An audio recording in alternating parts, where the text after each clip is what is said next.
Big boss finals చాలా grand గా ముగిశాయి. బిగ్ బాస్ 7 తెలుగు సీజన్ లో రైతు బిడ్డ కామన్ మ్యాన్ పల్లవి ప్రశాంత్ విన్నర్ గా నిలిచాడు. కాగా ఫైనల్స్ సందర్భంగా పల్లవి ప్రశాంత్ ఫ్యాన్స్ అందరూ అన్నపూర్ణ స్టూడియోస్ వద్దకు భారీగా చేరుకున్నారు. అటు రన్నరప్ గా నిలిచిన అమర్దీప్ ఫ్యాన్స్ కూడా భారీగానే చేరుకున్నారు. ఈ క్రమంలో ఇద్దరి ఫ్యాన్స్ మధ్య గొడవలు జరిగాయి. నానా రచ్చా చేసి దాడులకు పాల్పడ్డారు.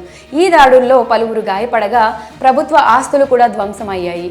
ఈ నేపథ్యంలో పల్లవి ప్రశాంత్ పై జూబ్లీహిల్స్ పోలీస్ స్టేషన్ లో కేసు నమోదయ్యింది. అతడిపై నమోదైన సెక్షన్స్ ప్రకారం దాదాపు 7 ఏళ్లు శిక్ష పడే అవకాశం ఉందంటూ వార్తలు కూడా వినిపిస్తున్నాయి. బిగ్ బాస్ ఫైనల్ సందర్భంగా అక్కడికి చేరుకున్న పల్లవి ప్రశాంత్ అభిమానులు కృష్ణానగర్ లో ఆర్టీసీ బస్సులపై దాడులు చేశారు. అన్నపూర్ణ స్టూడియోస్ లో కూడా డ్యామేజెస్ జరిగాయి. ఈ రెండు ఘటనలపై దీంతో పల్లవి ప్రశాంత్ పై నాన్ బెయిలబుల్ సెక్షన్ కింద కేసులు నమోదయ్యాయి.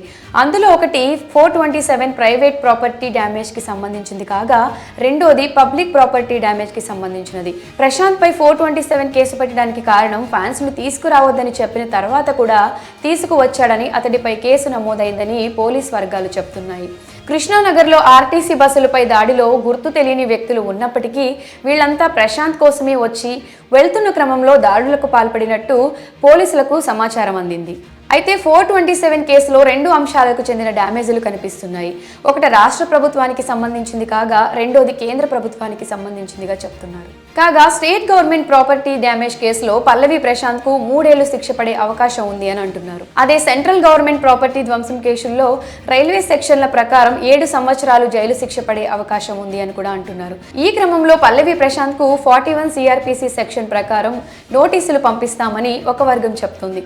ఒక సెలబ్రిటీ అందరికీ ఆదర్శంగా ఉండాల్సింది పోయి తనే ఇలా ప్రవర్తించడం, ముందే ఫ్యాన్స్ ను తీసుకురావద్దు అని చెప్పిన తర్వాత కూడా వినకుండా మొండిగా వ్యవహరించడంతో పోలీసులు ఆయనను రిమాండ్ కు తీసుకునే అవకాశం ఉందని అంటున్నారు. ఇక కృష్ణానగర్ లో ఆర్టీసీ బస్సులపై జరిగిన దాడిపై టీఎస్ఆర్టీసీ ఎండీ సర్జనర్ సీరియస్ గా ఉన్నారు. దాడులకు పాల్పడిన వారిని ఖచ్చితంగా చర్యలు తీసుకుంటామని తెలిపారు. ఇప్పటికే దాడులకు పాల్పడిన వారిపై పోలీస్ స్టేషన్లో ఫిర్యాదు చేశామని వెల్లడించారు. మరి పల్లవి ప్రశాంత్ పై కేసు నమోదు అవ్వడంపై మీ అభిప్రాయాన్ని కమెంట్ సెక్షన్లో కమెంట్ చేయండి.